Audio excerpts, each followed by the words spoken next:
困过身，曲折拍扁叫我跌入尘，拘我魂，条条规训叫我忍了吞，笑我的虔诚，迈不出家门，要不正要我忍，浑身的走完这一生。可是我听见风来自海上和天空，他说别低头，低头便入牢笼。你是海浪，也是长风，怎可以上锁了？那心不服，管不住，是我眼中的刀锋。这世界容不下，那就刺破它吧。我的苦笑，我的疼痛，终将转身。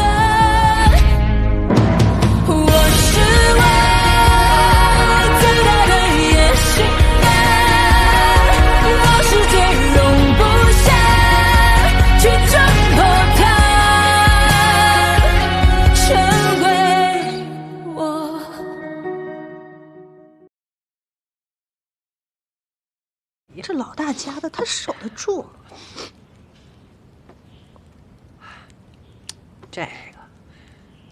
这难说呀，年轻啊。哎呀，我的姐，我说的不仅仅是看人，还有我姐夫留下的那些财产，你也得看紧喽，别让老大家的都搬回娘家去了。老二家的啊，你上门口看着点儿去呀。别到时候娘家人搬走什么东西，我都不知道呢。哦，去。还有姐，这平日里呀，这家里只有孤儿寡母的，都没个老爷们儿。你千万不敢对外漏财啊，让人知道了惦记，听见没有？知道，哎呀，我知道。哎呀，我是你亲妹妹，就我向着你。别忘了啊！知道。哎呀，我别哭。哎呀，姐夫，你怎么走得那么早？哎呀，要我说，做啥生意啊？少华，趁年轻，赶紧找一个人嫁了，这日子才有盼头。嫁人才有盼头，我自己不能给我自己盼头。可是。这姑爷才去世多长时间，就给少华说这些干啥？哎呀，我这不是为他好吗？嫂子，你就别替我操心了。我自己的日子我知道怎么过。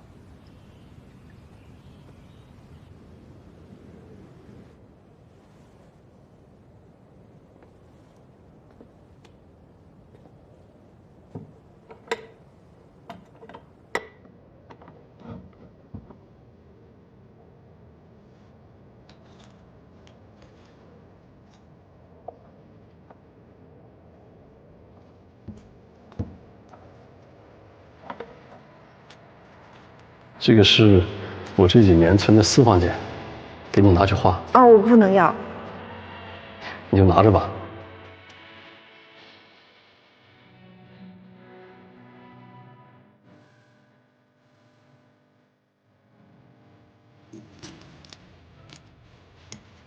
我知道我给你添置的这些首饰你不稀罕，但是还是带着吧，万一手头紧，还可以卖了换钱。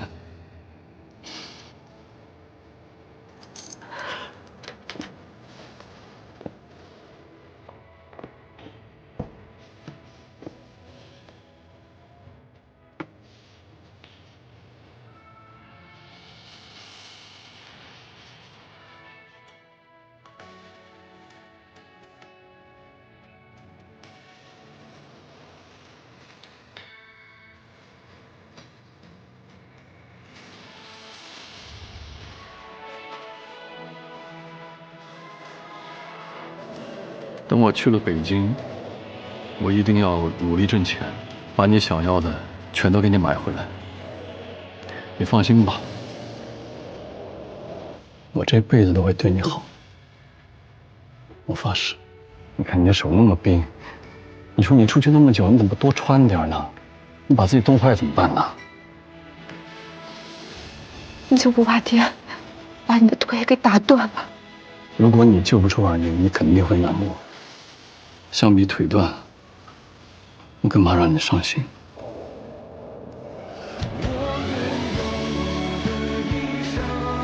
我有娃了，爹，我有娃了，我有娃了，我有娃了。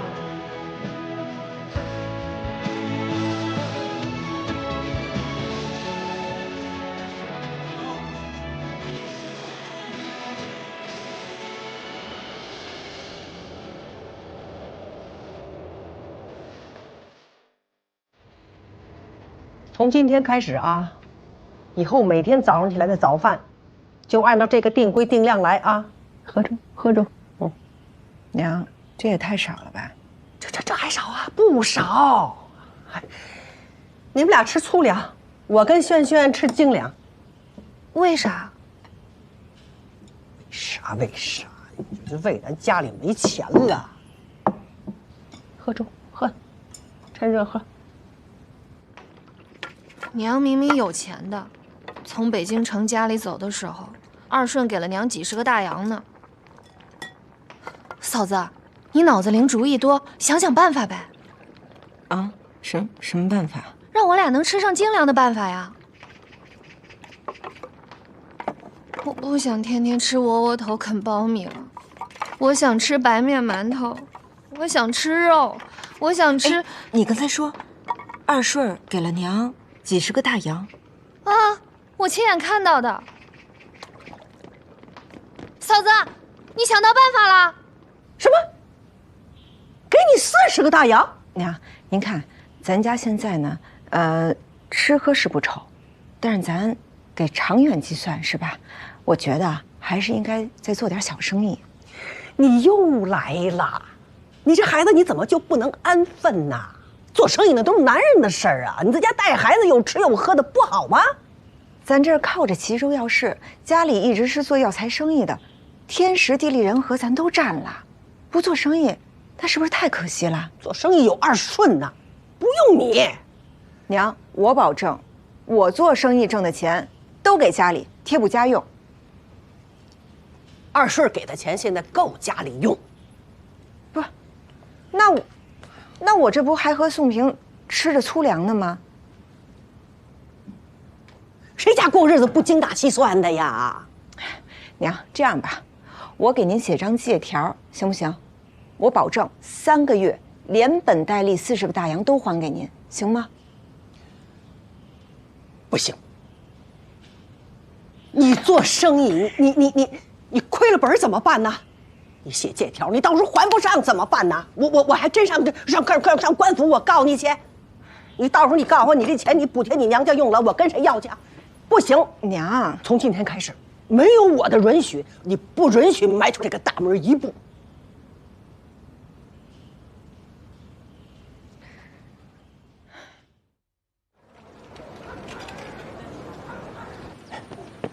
小华，大哥，你怎么来了？娘病了，啊，说让你回去看看。啊，这前2天还好好的，怎么回去就病了呢？大哥，我跟你说话呢，娘到底得什么病啊？严不严重啊？不严重，就是受点风寒。她呢，总是闹着要见你，没别的。啊，那就好。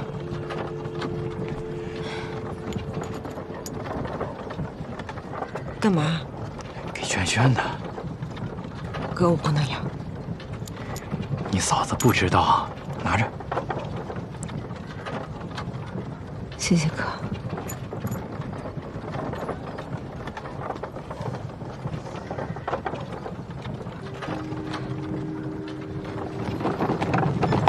停车！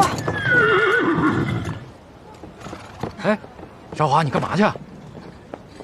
我给娘买药，顺便看看。哎，不用了。易掌柜，你看我们这瓷碗成色。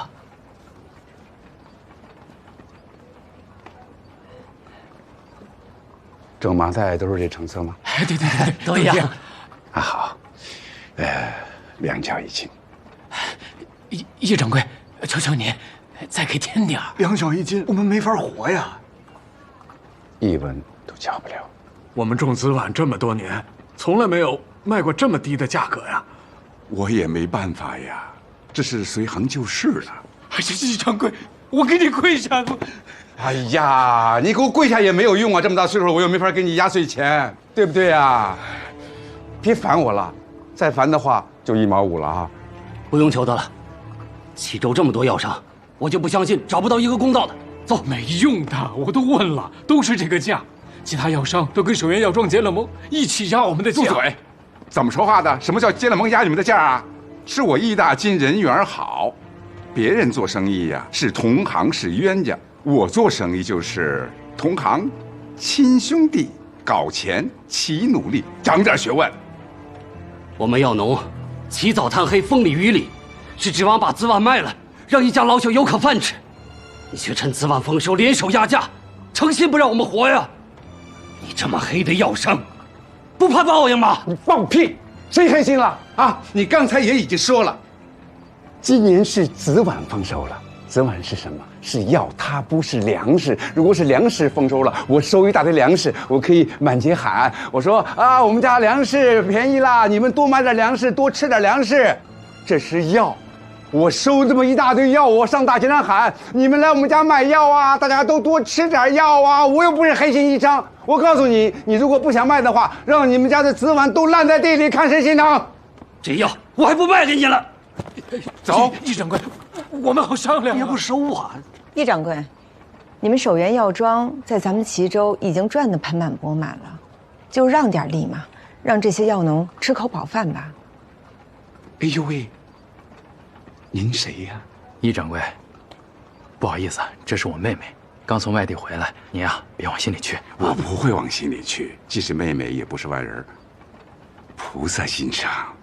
那您出高价，把这些紫菀收过去，我绝对不跟您抢生意。哦，可我们家已经不做这生意了。你不做这生意，你瞎掺和什么呀？啊，感情钱不是从你兜里掏出来的，你不心疼？你真是站着说话不塞牙。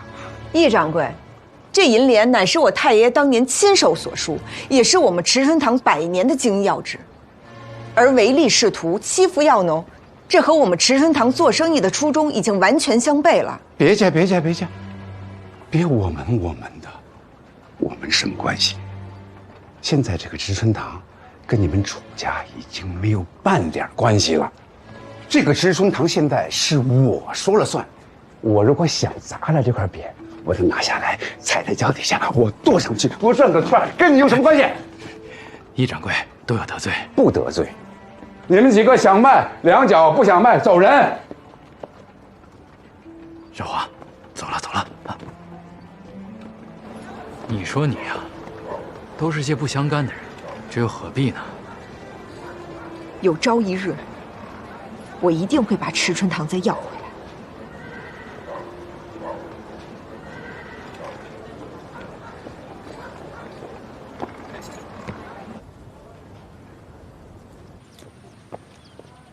娘，啊，您这都受风寒了，您还在这院里坐着？哎，娘没事儿。您没生病，什么意思啊？娘等你呢，你嫂子给你寻了一门亲事，这不，媒婆都来家了，想看看你。哎呀，妹妹，你回来啦！嘿。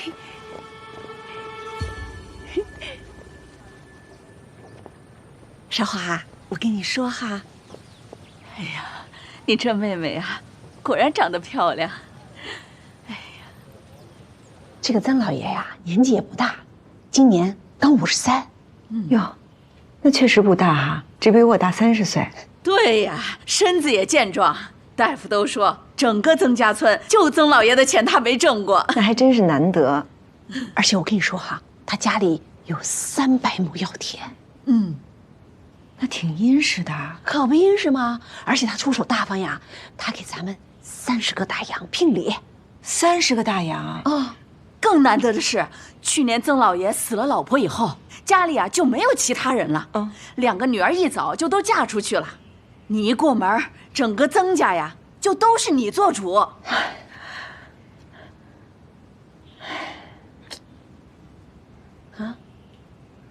可是我这丈夫啊，才死没多久，我这马上另嫁的，这让旁人听了，该怎么说我呀？就是啊，韶华，就算要改嫁的话，你得再过几年吧。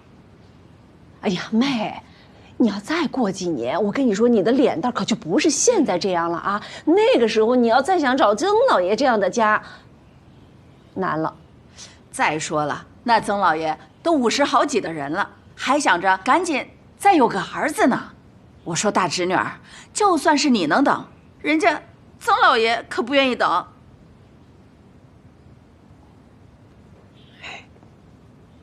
哎呀，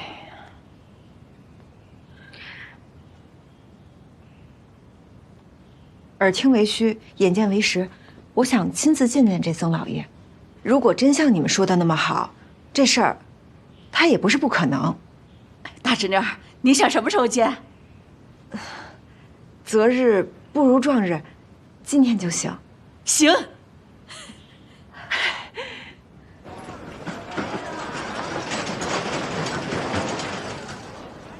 方大娘，哎，我想和曾老爷单独聊几句。你先出去啊，不好意思啊。啊，行，那我先在外边等着，有事叫我啊。啊。曾老爷，您对我还满意吗？满意，相当满意。我这50个大洋没白花，太值了。来来来，走走走走走。啊，好。曾老爷，您看哈，我这一再嫁的寡妇，您还愿意出这么高的聘礼，真是让我感动。别光感动啊，赶紧把事儿办了呀。我一看呀，曾老爷您就是个好人。我是大好人，我的好多着呢。成亲以后啊，你就发现了。啊，所以您既然是个好人，那我就不能害您了。这有些事儿啊，我必须提前告知您一声。你说，这小的时候哈，人家给我算过一命，说我呢命犯孤臣寡宿，在家克父，出嫁克夫。算命的事儿也不太准。我一开始哈也是这么想的，但后来发生了一些事儿啊，让我不得不信了。我7岁的时候，爷爷就过世了；14岁，爹死了；出嫁以后，到了陈家，我那公公和丈夫都没了。真的？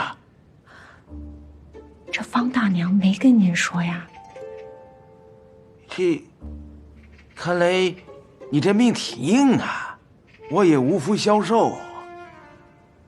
曾老爷，实不相瞒哈，我这辈子啊，本来是死了再嫁的心了，但是呢，这今天遇到了您，您看您人又好，这家境又殷实的我，别，不值一提，不值一提。曾老爷，您是不是误会了？哎，我可不想害您啊，我就是想着这肥水不流外人田，咱俩虽然没有缘分，但我倒是觉得我有个表姐和您很合适。你还有个表姐啊？她怎么样？我那表姐呀，年龄跟我相仿，相貌上比我呢只能有上没有下的，关键是她这人呀长了一脸的福相。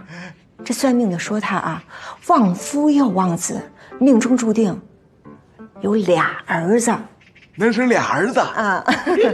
您要是不信啊，您可以去我们府家看看。您要是能看中的话，这聘礼呀，只收您20个大洋。才要20个大洋？这钱多钱少的嘛，就是个意思。主要是看您人太好了，想把您啊留在我们家里。那曾老爷，您看您什么时候有空啊？今天是初1、初2、初3、初4，我去你们家。好，那就这么定了。不过曾老爷，这事儿可绝对不能外传，尤其是不能让你方大娘知道了。这又是为啥呀？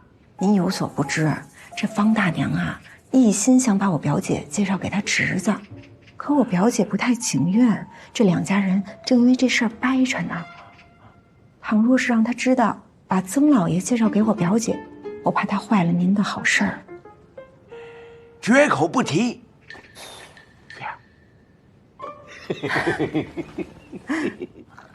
初四，对，曾老爷要亲自来家里下聘。哎呀，那太好了，妹，那我可给你贺喜啦。少华，你是真的愿意啊？那个曾老爷可真是比你大太多了。哎呀，大得多才疼人，懂什么呢？嫂子，大哥，这事儿你就甭管了，等初四那天看吧。那我得赶紧去找方大娘，我得问问她得准备些啥。大嫂，方大娘这事儿可不能跟她说了。为啥？这方大娘是不是跟你说曾老爷给了30个大洋做聘礼？啊，是30个呀。人家曾老爷答应的可是60个大洋。啊？60啊？曾老爷亲口跟我说的。他居然扣我30个大洋啊！他，所以说呀，这方大娘这人她不可交了。我要再跟他说半句话，我都不姓周。还有啊，这事儿也不能跟任何人说了，万一陈家的人知道了，肯定作梗。对对对，妹，还是你考虑周到，不说不说。等初四那天呢，我就随便寻个由头回娘家一趟。但是在我回来之前呀，还是辛苦嫂子您把这家里好好的收拾收拾，好酒好肉备着，咱不能让曾老爷小瞧了咱楚家。哎，放心放心，嫂子一定给你办得妥妥当当的。这曾老爷比陈家有钱，人还大方，若是这门亲事能结成啊，这以后咱楚家需要帮衬，就凭我的本事，定能让他服服帖帖。哎呀，太好了，妹，你终于开窍了。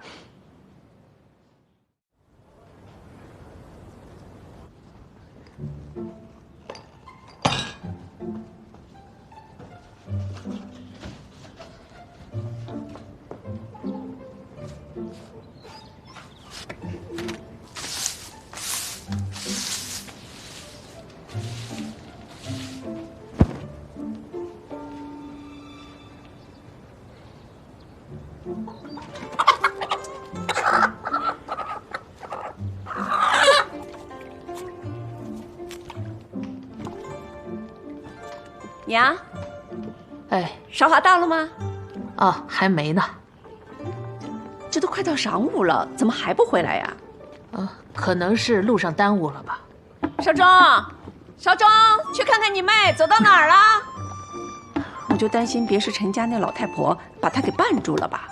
哎呦，你这又是鸡又是肉的，这得花多少钱呀？1个大洋。花这么多？娘，舍不得孩子套不来狼，曾老爷给60个大洋呢。也是。哎，我记得咱们家没有什么余钱了，你哪儿来的这1个大洋啊？我管冯大姐借的，回头还她不就完了吗？我觉得呢，最好是今天曾老爷就能下聘。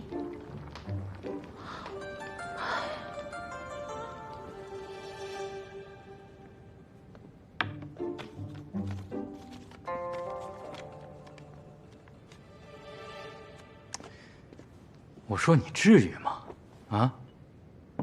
什么至于吗？我还不是给你妹妹面子呀。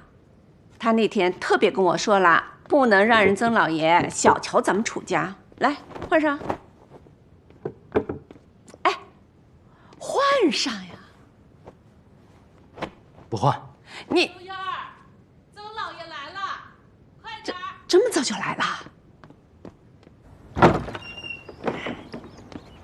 娘，曾老爷，哎，曾老爷好。哎，你好，你好，周燕吧？呀，你知道我？那当然了。不好意思，我妹韶华她还没回来。不，你妹妹在不在不重要，有你在就行了啊。哎呀，曾老爷，你可真会说话。哎，曾老爷，屋里坐吧。请。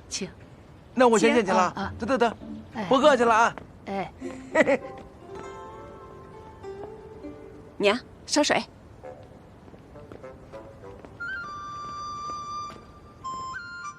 曾老爷，我家妹妹提到您真是赞不绝口，对这门亲事呢也是特别的满意。曾老爷，您满意吗？我当然满意呀。哎呀，您满意就好，真是太好了。你妹妹说的时候，我还怀疑呢。今天这一看，果然旺夫已死啊！曾老爷，您可真会说话。哎，要不今儿咱们就把日子给定了？这么快？好事嘛，那当然是越快越好啦。你比我还急。你不急呀？人生的3大喜事儿，洞房花烛夜。怎么着？你都想到洞房花烛夜了？曾老爷，你可真有意思。不洞房花烛夜，怎么生儿子呢？对，生俩儿子。说好了，曾老爷，明年生儿子。明年？就这身材？等不到明年。你干什么？咱都洞房花烛夜了，有什么害羞的样儿，是吧？这个老东西，看这笔要这么拿，看树，那给我真给我认上，那个树啊，就说那个媒婆啊，那脑子有问题呀。人家男人好好的，他把那个媳妇儿介绍给那个老头，那老头还上门提亲呢。啊，当着人家男人的面提亲，可不吗？到人家里还动手动脚的，哎呀，真丢人！哎，娘哪个村子的事儿？楚少华，你干的什么事儿？你还敢算计我？楚少华，我这儿跟你没完！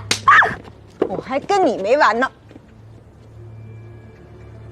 你敢打我？我是你嫂子！你要真把你自己当成我嫂子，你就做不出来这种下流的事儿。我告诉你，今天我婆婆和我弟妹都在场，我要是把你做的好事说出来，恐怕想打你的就不止我一个了。我那是为你好。哼，为我好还是为你自己好，大家心里都清楚。周燕，我警告你，这次这事儿只是一个小小的教训，往后你要还想再跟我这儿打馊主意，我有的是办法收拾你。行，楚少华，我也告诉你，从今以后，我和韶忠和你一刀两断，我们没你这门亲。干嘛？给我滚！别跟我得意，有你哭的时候。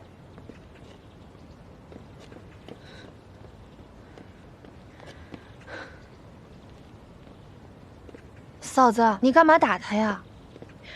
娘刚才说的那事儿，那媳妇儿就是他啊！我一回来就明确告诉过他，我呢只想带着轩轩好好的过日子，其他什么都不想。他却编排我，想把我许给一个老头做填房，还想从中捞上一笔。那你又把那老头你介绍给他了？他要这么算计我，我也不可能客气。就是，你早说呀，老大家的！那刚才他进来，我就给他俩耳刮子，以为我们陈家人都好欺负呢。就是，活该。不是老大家的，那你以后你就不打算再嫁了吗？娘，我要真有这样的心思的话，我就不会跟我那嫂子有这一出了。老大家的。这些年大顺跟娘可是没白疼你哟。娘，别跟轩轩面前说这些。好。写的真好。从今儿以后啊，你们俩那个都吃精粮，臣家不缺这点。那娘，您能借给我20个大洋吗？借钱？嗯，绝对不行。这，借钱，说得出口。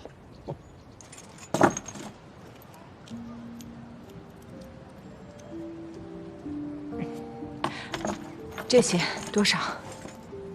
死当还是活当啊？死当多少钱？活当多少？死当25大洋，活当15大洋。这些首饰，置办的时候至少得100大洋呢。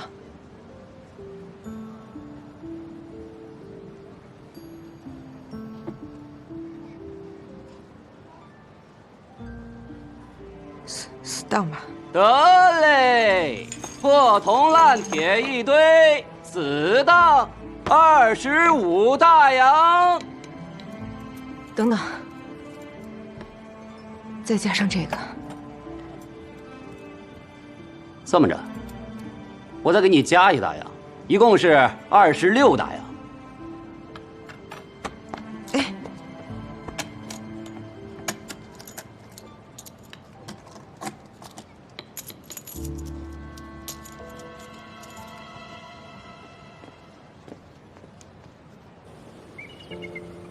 那大叔，您这一季大概能收多少子碗啊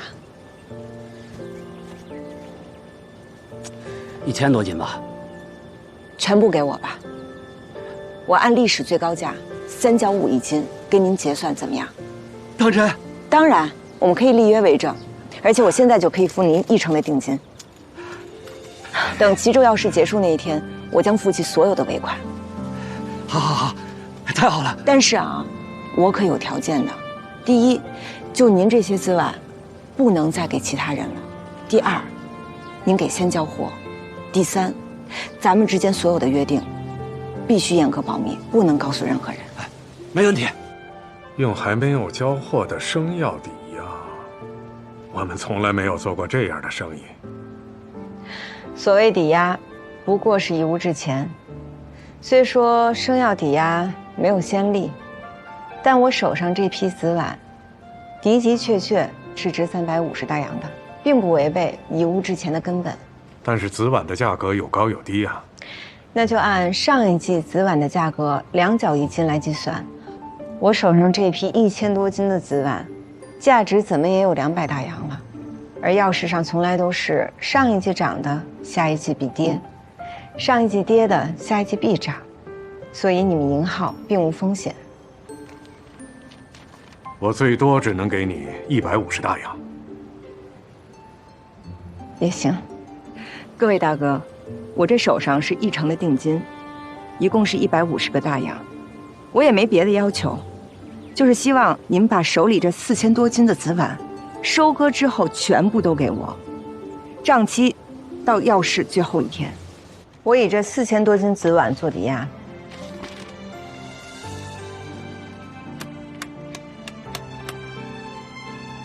最多给你500大洋。你们不用亲自到药市上去叫卖，也不会被那些药商联手盘剥了。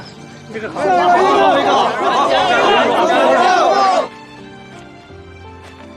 我借4000大洋，以我手上的15000斤齐州子碗做抵押。15000斤，也只值1500大洋啊！这齐州的药市马上就要开市了，也不知道子碗的价格能不能涨点儿。你一个开典当行的，怎么关心起子碗了？你是有所不知啊，我手里面有1万多斤子碗呢。你还别说，我手里还有4000多斤呢。我手上也有齐州子碗，倒是不多，只有1000多斤。哟，奇了怪了，你们手上怎么都有齐州子碗？不会你们都要改行做生药生意吧？对呀，你们手上怎么也有啊？我的齐州子碗是陈家村的陈大少奶奶来抵押的。哎，我的钱也是放给她的，也是以齐州子碗做的抵押。不会你的生意也是跟他做的吧？坏了，正是他。那有问题啊！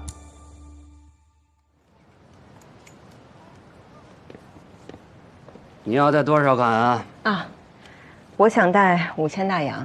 这么大笔款，必须有同等价值的抵押，我们才敢放款。我这手上呢，有4万多斤的齐州紫碗，至少价值8000大洋。只要齐州药市一开市，我就可以全部兑现。想让我放款给你，绝不可能。陈家大少奶奶，你可真是打了一手好牌啊！我们几个在钱庄银号也算是经营了这么多年，居然都被你给骗了啊！得亏我们发现及时，看你今天往哪里跑！几位掌柜，这是发生什么事儿了，让你们如此惊慌啊？你用35大洋骗了我150大洋，现在竟然还想从大发银号骗5000大洋走！赵掌柜，您这个骗子，我有点不服。请问，我跟您签约的时候哪一句不实啊？可是，哎，你拿着我们的钱打着滚的抵押来抵押去，你胆子可真大呀！我虽然胆大，但是做的并未出格。你们这几家，谁家定规了，我不能这样抵押。哎，你们看看啊，嘴还这么硬，哎，就是。你们的本金，我都用在了该用之处，而抵押给你们的紫碗呢，现在都长势喜人，眼看丰收在即了，你们的本金和利银，也都可以圆满收回。哎，你们应该感到高兴吧？可你这么做，知不知道这风险有多大？当然知道。如果今年齐州紫碗的价格跌破2角，那我就颗粒无收，你们也只能收回本金。但是如果跌破了1角8，那我们大家都有亏损。哎呦，姑奶奶，这钱我不放了，你退给我吧。哎，我的钱你也退给我。听这话意思是要违约啊？哎，这话要是传出去了，正康钱庄和双福典当行的名誉可都是大打折扣的，而你们在这一行的名声也都会有损失。老孙老钱，稍安勿躁啊！不要冲动啊！哎，顾不了那么多了。你是区几百大洋，我可是上千的。我的也是啊。不过话说回来，你们贷给我的款子，我已经全都给药农了，我现在身上可是一文都不剩了。你，我知道你在怕什么，您不是就怕今年齐州紫碗的价格跌破2角吗？但我有办法，不仅让今年的价格不跌，我还甚至能让今年的价格远超历史最高价。有什么办法？其实去年紫碗的价格大跌呢，那都是因为药商们联手压价所致。那我们今年可以以其人之道还治其人之身呀，把价格抬上去。这怎么抬呀？那就需要李掌柜帮忙了。我？只要您能把5000大洋贷给我，让我把这一季的紫碗都收完了，那今年齐州紫碗的价格就是我说了算。贷给他，老李。不是，你们刚才还在这……哎，老李，你必须得贷给他，要不然我们大家都完了。5000大洋呢？不是还有4万斤的齐州紫碗吗？那万一卖不出去呢？卖不上价呢？哎呀，老李，只要你进来，那一切就都不是问题了啊！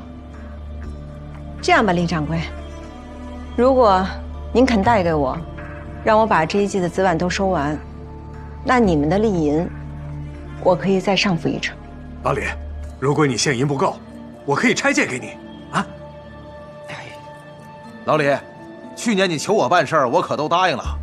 今天是你还情的时候。是，老李，别犹豫了，这买卖准赚，可以进。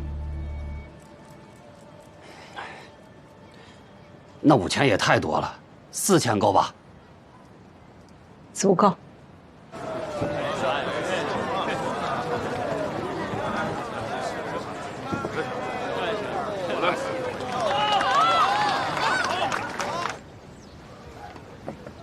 小王，哎，大少奶奶，今天怎么样？哎，我跟您说啊，今天来了好几波客人，价格给的都挺高的，最高开到4角一斤。但我按照您的吩咐，把他们都打发了。好。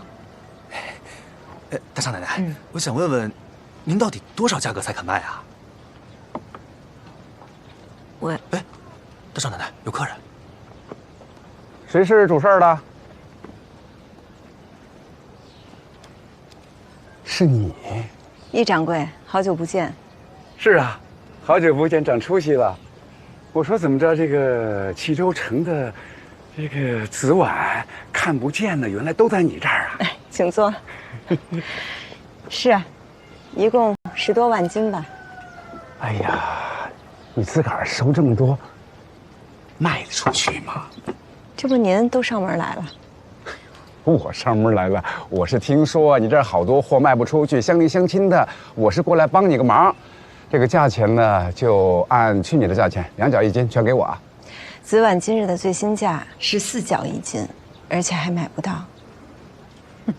这种谣言你都信呐？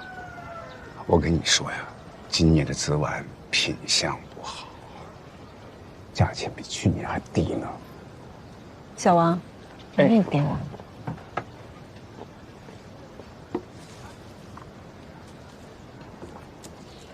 是吗？咱不说这个了哈，我这个人呢心肠软，您呢也是年轻守寡也不容易，我再给你加1角，3角1斤，你如果能卖呢，我就买；你要如果觉得不合适呢，我也不跟你啰嗦，我就去明关镇找那些药农。明关镇的紫碗，全部都在我手上。那就郑章镇，郑章镇的也都在我手上。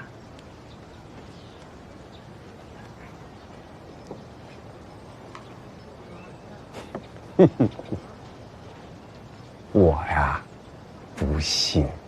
那要不要我把跟那些当地药农签的契约给您看一下？嗨，不用，这个契约就是摁个手印的事情，这个事情我信你，你真不错，您厉害。谢谢易掌柜夸奖。那这样吧，我再给你加1角，4角，那可比去年翻了1倍了。不好意思，易掌柜，今年的紫碗我不卖。